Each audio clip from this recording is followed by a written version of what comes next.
Alright, so someone asked, they're asking about a trade that they took, and they here, as you can see, this is the New Zealand Canadian dollar Forex 240-minute chart.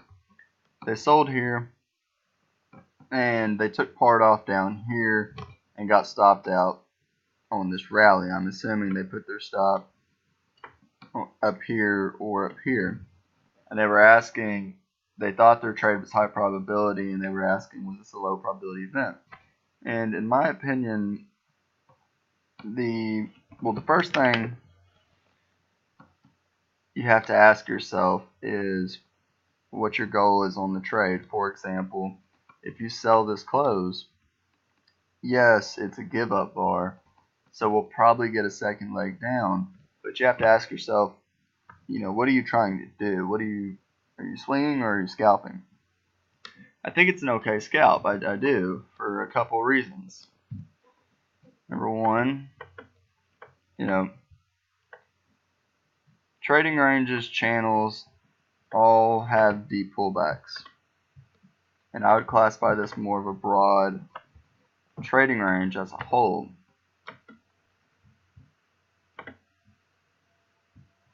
Sorry, 1 second.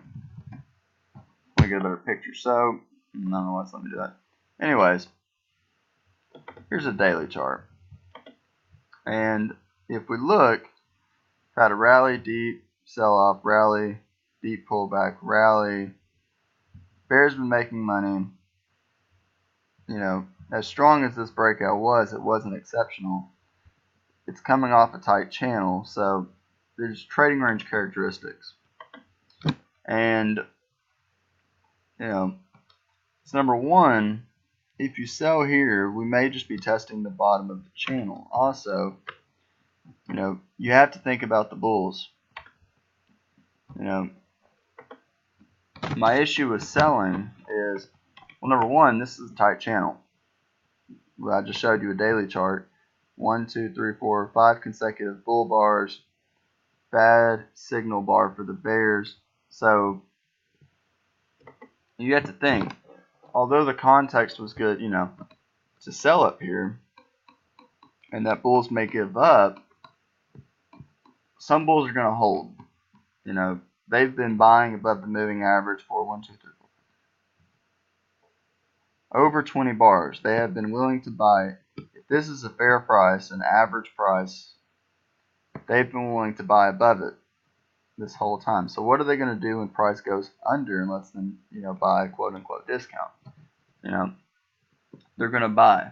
And for the bears, this is a sign. The bears have been able to drive the market under the moving average. However, usually the first time something happens, it fails, the first attempt. So all in all, you have to understand what's going on. This is, as strong as this is, it's a pullback.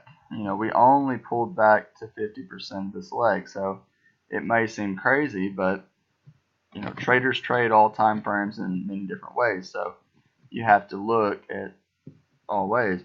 Someone who's long up here and has a stop down here, they may buy more here, scalp out. So you have to remember, you have to be suspicious about a few things. And number one is, so I showed you it's 50% pullback. Look right here, So let's take it from this perspective. Bear breakout, always in short, briefly. But why the big tail? Follow through. Always in short, yes, but not. It's not really, really strong. Doji. That is not good. The bears need something stronger than this. I think this is one of those examples where the bears needed one more bar to clearly make it always in short. Because they failed and got this, it increased the chances that the first reversal up will fail. So bears can sell this, they'll sell this close, scaling higher and scalp out. And so look, they sell here, sell above, sell more. What do you think happened right here? So if you sold this close, 88.58, 0.8858, this low went to 0.8858. So, you know, what's the significance? Significance is this.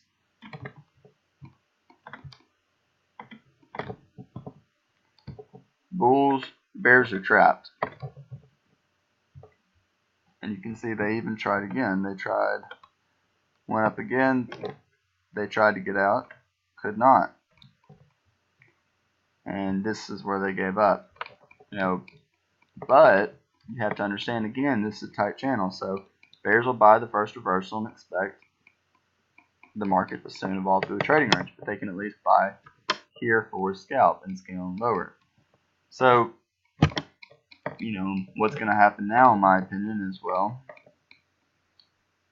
climactic disappointment. So usually after a micro channel, the market evolves to a trading range. We've been getting disappointing sell-offs this whole way. We have a wedge. So we'll have to see. But all in all, I think it's more about trade management and not necessarily what you did. You sold. Sorry if it's a little loud. Sitting in a chair. You sold, which is fine, but you have to be aware that the market's still really always in long. Sort of reminds me of the Emini today. It's kind of like, well, how would I put it? Just take this. Strong breakout, we fell below it, but we did not fall below here. So you have to think, you got to think that maybe bulls keep their stop down here. This is just a deep pullback. Well, this sell-off was strong enough for at least a second leg down. By the way, please let me know if this is really, the microphone shows that that the recording's very loud. And I've had some computer issues and I've had to reinstall everything, so please let me know if it is and I can fix that. Anyway, strong enough move, probably at least a second leg down, and the first reversal will fail. We went up, second leg down, and it changed here. First reversal down failed from here, first reversal down failed. We eventually got back to this high.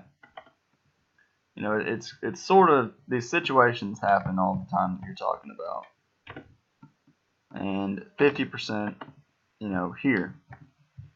Rallying up, two-legged pullback, two decent bear bars, but tail, another bear bar. Is it always in short? Well, it might be. But here's the issue. It's forcing traders to sell at a 50% pullback. And look what happened. So the classic mistake, and here's some better ones over here, actually. Let's find, here's sort of one. You have a tight channel, breakout below, and at some point, I'm willing to bet, this happens a lot, if you watch this bar, it'd probably be close to closing on its low for the majority of the bar, making you think the bulls are giving up. But closes up like that. The bears realize the bulls realize the bears are failing and they buy. First touch the moving average also. I need to fix it. Sorry. Basically redo everything on TradeStation, and it's changed a lot of my settings. Here's another example. Tight channel. Good bear bars. But the bears really needed one more bar to make it clearly always in short. One or two bars, they failed. But they got to close below the moving average, which was good. So it's in essence a moving average gap bar. So strong enough down to lead to sideways, which means the first reversal up should fail. So bears sell here, sell more, higher, scalp out. Sell down here, sell more, higher, scalp out. But if you short here or here for a swing, and then you get over here, you get a high 2 buy, you have to understand. Swing traders, swing bulls. Bulls hold, hold, hold. maybe they get out here. But because of this, they're going to look to buy again. And they may buy above here, or they may wait. And if they wait, they have to buy above here. You know, it's the same with what you're talking about over here. Bulls will give up. Bulls probably, you know, a lot of swing bulls, if they were trading this chart, would give up on this bar. I would probably get out on this close. It's a breakout. Many bars down. Bulls will get out. Aggressive bears, and this kind of goes into always in trading. So always in bulls would get out. Aggressive bears would go short, but they probably get out above here, maybe here. Bulls, they get out. They may hold through this, but they're aware it's a 50% pullback. Second leg down, they're going to buy above here. It's a second entry buy. The bears will hold.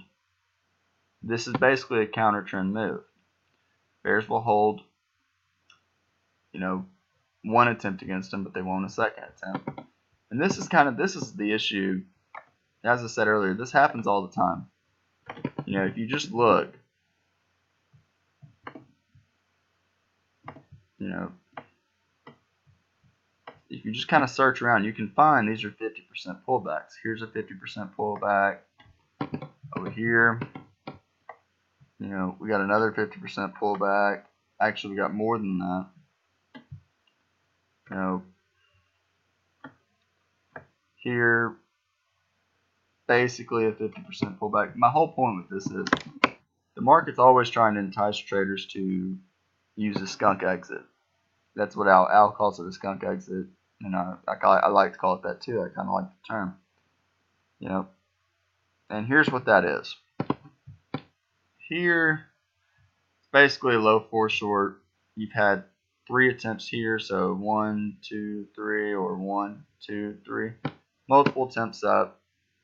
It's reasonable to get out here. You know, here's a wedge top. Tried to break out above it, failed. Tried to break out above it again. So it's a low 4 variant. Low 4 simply means you have a top, a breakout of the top, or better yet, a breakout attempt of a top, and it fails. There's 2 types of exits. You get out below here, or you get out, you know, when it's clearly always unshort. If you don't get out here, it's kind of a mistake to get out here. You're selling in support. You know, that's just like the whole, you know, you buy, you just trail your stop below a higher low each one. Well, you got to understand it works in a strong trend, but to put your stop 1 tick below here, it's a mistake. You know, a good example of that would be maybe this day. Bull breakout, probably always in long, probably going for a measured move up. You know, maybe here's something. And, you know, you trail your stops, a bull breakout, stop below here, move up, stop below here, move up, stop below here, new high, stop below here. If you put your stop 1 tick below here, you get stopped out here. Well, this is pretty weak. Looks like a leg in the trading range. We may test down to here and then go higher. So, hope that answers your question. But the main point, sideways, more likely it's a pullback, not a bear trend. Thanks.